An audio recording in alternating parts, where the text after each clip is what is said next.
I'm trying to record this video, and it's hard to be fucking factual with you guys. I'm like, when this is legit my life. Like, this is legit happening to me. Like, and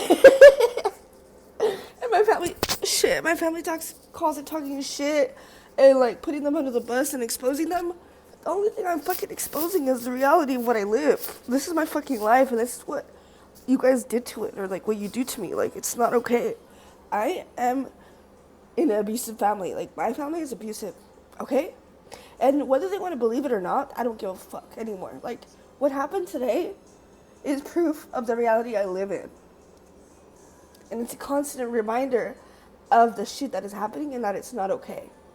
My previous video was, you know, an introduction, what it is, what I'm going to be talking about. Now, today, after what just happened, I'm not sugarcoating the shit. I'm not sugarcoating it. It's my reality. This is what I'm fucking living through. What you're doing is not okay. It's more than toxic. It's abusive. And it's like more than just my mom and dad. It's my siblings. It's like it's like a whole shit show. Because there's flying monkeys. There's fucking, the audacity. Like, this did not just come from my family. This does not just come from my mom and dad. This is like generational shit. And I've talked about this for years. It's the generational curse. The generational trauma. People don't like using the word curse, but it's trauma.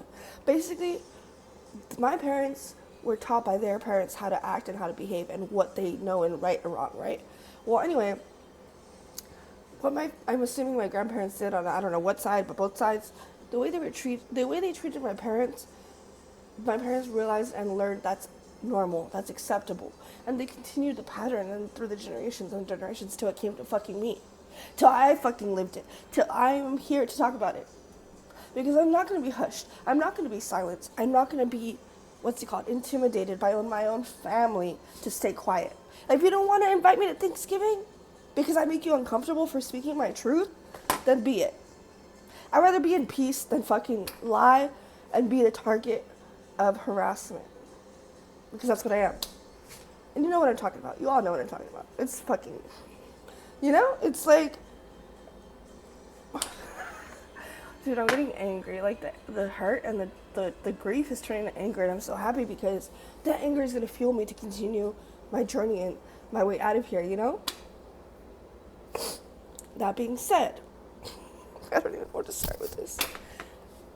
I'm 27 years old, and my family abuses me. Emotional abuse, financial abuse, psychological abuse, it's real. And you would think, what are you talking about? You look so happy. You have your own apartment. Your family helps you with your apartment rent. Oh, your mom fixed your car for you. Oh, all the groceries they give you.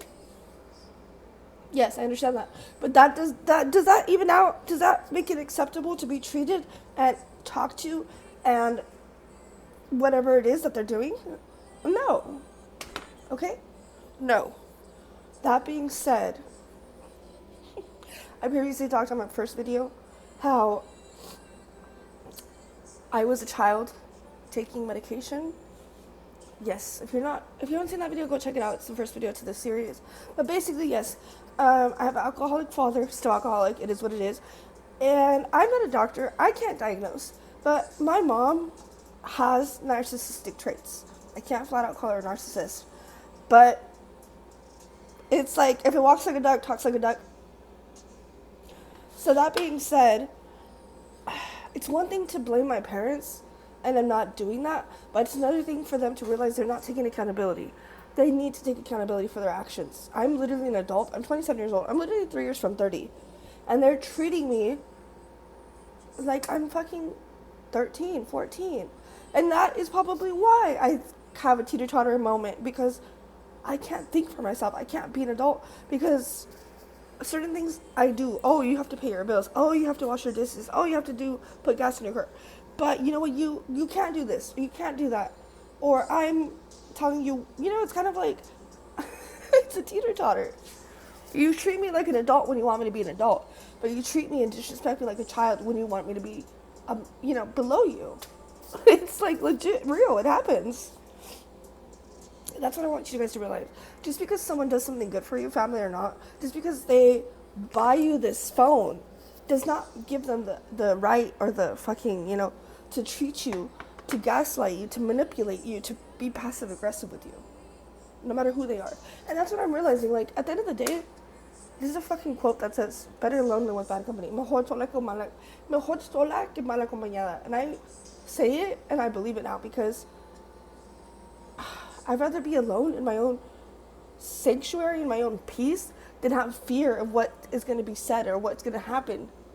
Do you know, are you the kind of person, were you the child when you grew up who recognized footsteps? Who, when you were in your house, you were 5, 6, 7, 8 years old, and you had to remember and listen to whose footsteps were walking and who was down the hallway, because you needed to be prepared for what was going to happen and who, you don't know, dude. Is it going to be your dad fucking going to say some stupid shit or act out?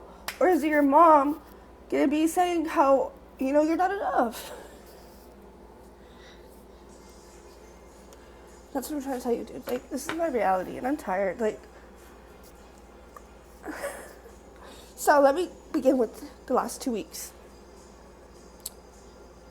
You guys already know that when I was a kid, my mom gave me, basically, I'm the scapegoat, plain and simple. Plain and simple, I'm the scapegoat. The family has an image to protect. They have to be perfect, picture perfect. Everything's great. But behind closed doors, reality. So, obviously my dad's an alcoholic. There's shit going on, shit happening. Police always involved. Okay, well, they didn't want that bad view on them. They didn't want to be seen that way. So what did they do? Oh, well, let's pin the tail on the donkey. Who's going to get the blame? Ding, ding, ding. You know what? Well, maybe if we take her to the doctor and say she's not paying attention in school, which is true, we'll focus on her and her problems instead of us and what we're doing and how we're causing those problems. Okay, so yes, in 5th grade, I was fucking prescribed Concerta. And it just goes on from there. So fucking remember going to the fucking Fresno Behavioral Children's or Fresno Children's Behavioral Health. Dude, there's fucking like decorations and blocks in the waiting room. And I remember the long hallways and the doctor. I had a fucking psychiatrist when I was a 5th grader. What is that? I remember 13. So I was probably 12 years old when I had a psychiatrist. I didn't even know what that is. So literally from 5th grade until about high school, I was taking medication because I'm a minor. I have no choice. I have to follow my mom's rules. But once I realized the reality of what was happening and what they were doing to me, you're literally drugging me and blaming me for something that wasn't my fault, but instead what happened to me, I'm literally reacting to the active trauma in my household, in my environment, and you're blaming me for not focusing on school and being distracted and not sleeping or blah, blah, blah, blah. Okay, let's play it that way then. This is like the reality that people don't want to understand or see. When I was born, I have an older brother who is 15. He was 15 when I was born. I have an older sister who was 10 when I was born. So when I was 8 years old, 2007, they both were older. So they, go live your life. You got to live your life. So they left the house. And the dynamic changed from, the 3 siblings and the 2 parents, breakfast on Sundays, homemade breakfast on Sundays, whatever. So at the end of the day, my brother was there. My sister was there. So, like, if my dad was being mad or if my dad was having a bad day, they were there to save me. They were there to take me to their room and lock the door. They were there to take me to the park. Okay? So they know what happened. They knew the reality of what we were living in. But at the end of the day, like, we were financially secure. We had both parents working. If I wanted a Happy Meal, I got it. If I wanted a Nintendo DS, I got it. Whatever it was financially, I got it. But were my parents there? No, because they were busy working to provide for us. I understand that. But when my brother and my sister left, that's when the foundation, shook. It was just me, my mom, and my dad. And when my dad was mad or angry or had a bad day, who was there to protect me? My mom, but she can only do so much because she's part of the problem. So yeah, I understand the way life works. People have to go live their lives. I understand that. So for those same people to judge or criticize what I do now for a living or who I am today, It's kind of like that saying. It's like, when you left me there to drown, or whatever, don't judge me or don't ask me how I got to the surface or how I got to shore, because you left me there like stranded, right? So like what I did or what I had to do to survive, you have no reason to judge me or you have no right to say anything because you weren't there to, you know? And that's what I'm saying. I'm not judging you. I'm not blaming anybody. I'm not saying how dare you. I'm just saying I am saying how dare you. I'm saying how dare you judge me and belittle me and do what you're doing because you're ashamed or embarrassed of what you let happen. I think that's my opinion. That's how I feel. I mean, if I'm wrong, I'm wrong, but I'm entitled to my reality. And if you get offended, it is what it is. It's my reality. It's my perception. It's like you can't change that. Okay, that being said, that's the childhood issue, right? Okay. So it just got worse and worse with my mom and dad. It just got more and more toxic. No, I'm sorry. More and more abusive, more yelling, more fighting, more physical, breaking shit, police involved. My mom was just tired. My mom was done. And I understand that, dude. I was, her third kid? And it's like, how long was that marriage, you know? So I get it. She's just at her breaking point. So at the end of the day, like, she gave up on my dad. So my dad was drunk outside, playing music in the car, passed out. What 10-year-old, 11-year-old has to go, not has to, but, you know, that's my dad. I'm not going to let him just sit there and be. So a 10-year-old daughter bringing his drunk dad inside the house, taking his shoes off, putting him to bed. Or the times that he was eating dinner at the table and he fucking was so drunk, he fucking face planted in his food. Or sat on the toilet because he passed out. Like, I was a child seeing that shit. That's not okay. So anyway, my mom finally felt secure and enough to leave, to separate. So in 6th grade, I was a 6th grader, dude. My mom went, you know, like, take everything, keep everything. I don't want it. I need to get out of here. So me and her, we went to it was a house, but it was a room for rent. So me and her shared the bed, and we went to the room. And that was the beginning of the end. That was 6th grade. I started at middle school, and that's when the bullying got really, really intense. The bullying started there, and it just was very bad. Then freshman year came along, and my parents divorced. My mom couldn't do it sooner because financially it's expensive to divorce. So, and then I've always had a broken family. I've always had a damaged, you know, incomplete family. And it's the irony for me. It's the reality of how desperately they were to keep the image perfect, oh, nothing's wrong, oh, nothing's, you know, everything's great, oh, but you know what, my daughter, she does have ADHD, or we don't know what she has, but she has something and it's really sad, but we're gonna help her. No, I had fucking trauma because of the shit I was living with. Right, okay. That's what I'm trying to tell you. Okay, that's being said, taking those pills as a fucking kid fucks with your brain, dude. Imagine your brain is developing, it's growing, it's, you know, and you're taking these pills that fuck with it and do shit to it. Imagine. So it's like my whole life was a lie. My whole life I was a guinea pig to medications and this and that. I'm the scapegoat of my family. I'm the one blamed, and, you know, if anything goes wrong or anything looks bad, it's me and it's my fault. And I'm tired of that. Like, you know, I don't deserve that, and I'm not going to be a scapegoat. I'm literally going to fucking put the light on everybody and I'm going to tell my truth and make people realize, like, I didn't deserve this, and I don't know. And that's another thing. If there's other people out there with the same families as mine, and I guarantee you there are, you're not alone and you're not crazy. Like, I've been to the psych ward, the psychiatric hospital, 5150, like 4 or 5 times, and I'm not ashamed to admit that. It's the fact that a fucking hospital like that feels safer to me than my own reality at home is tragic. But now that I'm on my own, it's like, you think, oh, you made it. I made it out of fucking life. I got this. I'm safe. I made it. No, you didn't. Because shit's still fucking happening. Because the abuse is real. It doesn't matter where you are, who you are, anyone can be abused. And what I mean by that is, again, going back to the fact that I had vertigo last week, and my mom couldn't show up for me, and I had to Uber myself to the hospital, find out I have vertigo, and it is what it is, right? So my mom can't show up for me when I need her. But yet, when I'm ignoring her for my peace of mind and my safety, it's called a boundary. I'm setting a boundary to protect myself and my mental health and my safety. If being around her causes physical and mental distress, and she knows that. She knows how I feel, and she just, I don't know what she thinks, and I don't care.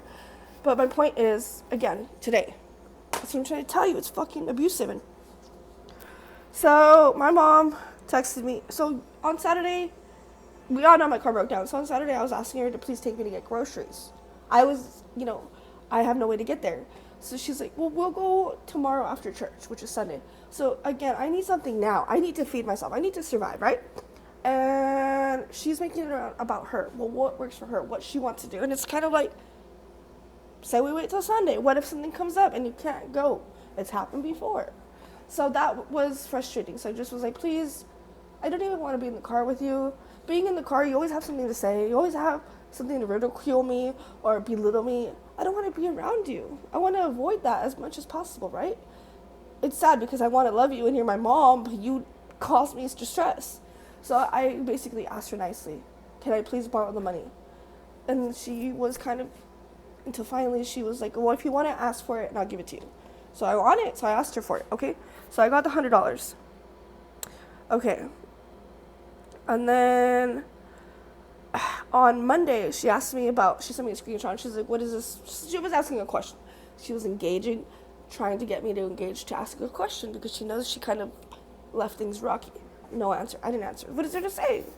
Okay, today she said, good afternoon, hope everything is well. Just wanted to let you know there's mail at the house. Okay, that was at 12:52. Let me confirm my timelines here. Okay, so So then at an hour later, I'm not working this afternoon. If you need anything from the store, you need me to go to the store, let me know. And then again, going to take a nap now. She blew up my phone 3 messages. You can't take me to the store. You can't give me money unless I'm begging you. But now you're willing to do that. Hot and cold. See what I'm saying? Oh, I can't help you. Figure it out. Oh, you know what? Let me help you. What do you need? Okay. I didn't respond because I was asleep. My vertigo has been keeping me up all night, and I sleep all day because it's dark outside, so it's easier to whatever. So I ignored her messages, right? Okay. Now let's continue. My dad lives in Texas. The number, I know the area code. Everybody knows the area code. My dad is blocked. His fucking phone number is blocked. Why? Because a month or two ago, I got 4 or 5 voicemails from him when I was asleep. And some of those voicemails I can't even tell you what he said. I don't want to tell you what he said because he was drunk. Does that justify? No. Mom, look at what he said. I literally almost had an anxiety. I literally did have an anxiety attack because of the things he's told me. Right, okay. So my mom calls him and tells him, how could you do this to your daughter? Oh, she's going through blah, blah, blah. And then they continue to do the fucking shit that they're doing. What do I mean by that? Okay, well, let me tell you what I mean by that. My dad willingly gave my mom financial support to help me. Hey, this is for your daughter. This is for our daughter. Here, this is for her to have. Give it to her. My mom... I have so many fucking stories, dude. Basically, my mom withheld the money. She bought me some things I needed, but ended up charging me for those things, which came from the $500. So basically, we went to Walmart. I was paying for my shit. My mom took over the bill and paid. She, put the card in. Shortly after that, she was like, hey, I bought you this, and this. Time to pay back. I was already paying for it. Why didn't you just let me finish paying it? So she deducted that from the $500. Okay. So there was about $250 left over, let's just say. And that was mine, right? She's like, no, I'm going to hold it for your rent because I know you need to pay your rent. Which is smart. It's a good move because it's true. But if I'm a 27-year-old person with money that is for me, why are you withholding that from me? Okay. Anyway, that's why I'm bringing up my dad, because he wants to give me money. So basically, he basically said some shit that was not okay. I blocked his number, and now here we are. When he gave me those $500, at the beginning of June, before June, to pay June rent, my mom was like, hey, your dad's mad because you didn't tell him thank you for the $500.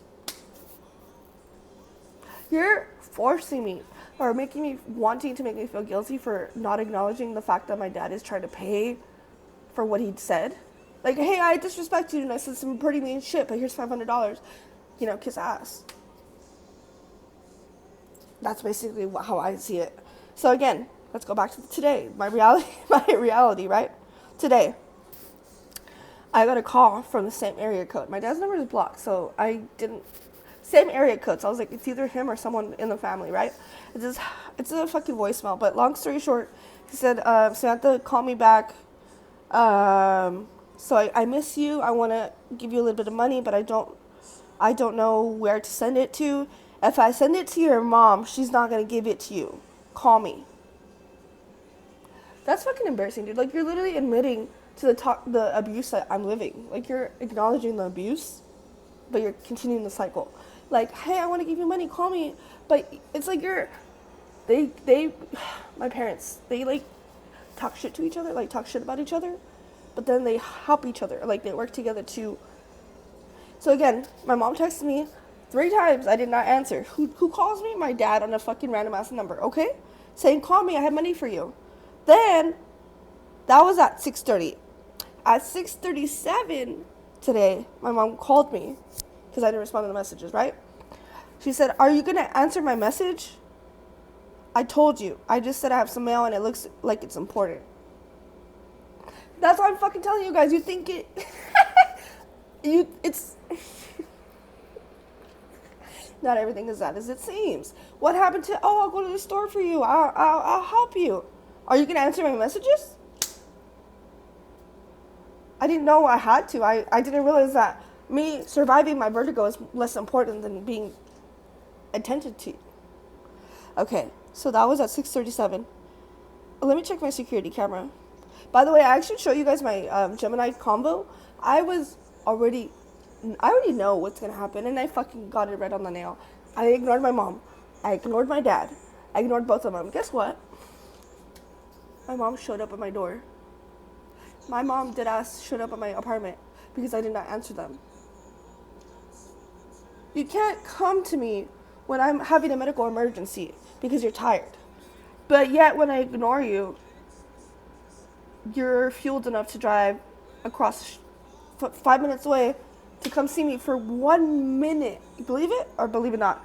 I have a security camera showing her arrive at 6:48 and her leaving at 6:49. It's on my camera. She dropped off, honestly, I don't even fucking know. She dropped off a bag of Walmart. It was a Walmart bag with chips from her job. That makes sense. But there's this weird ass pack of meat, like lamb or something. I don't know what the fuck it was. It was like this big. I don't even eat that. I don't know what the fuck that is. And a pack of eggs. So, before y'all in the comments say, oh, she came to see you. How sweet. No. She knew I was ignoring her because I fucking set a boundary. I was trying to protect my peace. She doesn't want that. She doesn't want me to be in control. She doesn't want me to be my own person. So she knew by showing up here would cause distress, cause me to freak out, cause anxiety. And that's what she wanted. Here, I got you some chips. Bye. It's kind of like...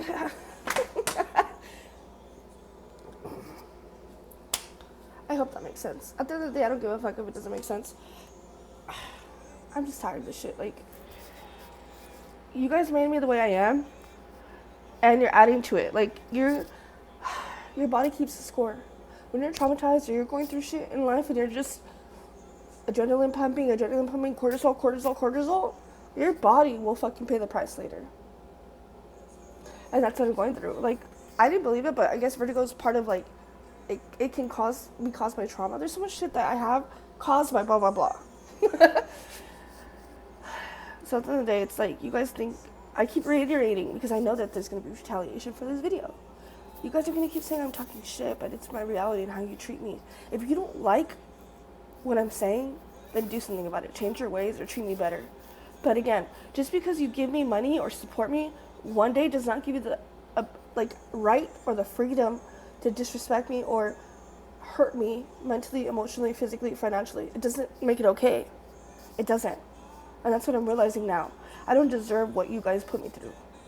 And then when I have family members look the other way or act oblivious, it's kind of like you're adding to it. You're instigating it. It's kind of like I'm done holding my truth. I'm speaking my truth. I'm living in an abusive family, and it's like, if you guys are too ashamed to admit that, then that's on you. But I'm not going to be ashamed and embarrassed for my life and what happened to me. I'm just gonna stop here because this was a lot more personal, and this was really like, I'm really mad and emotional right now because this is literally what happened.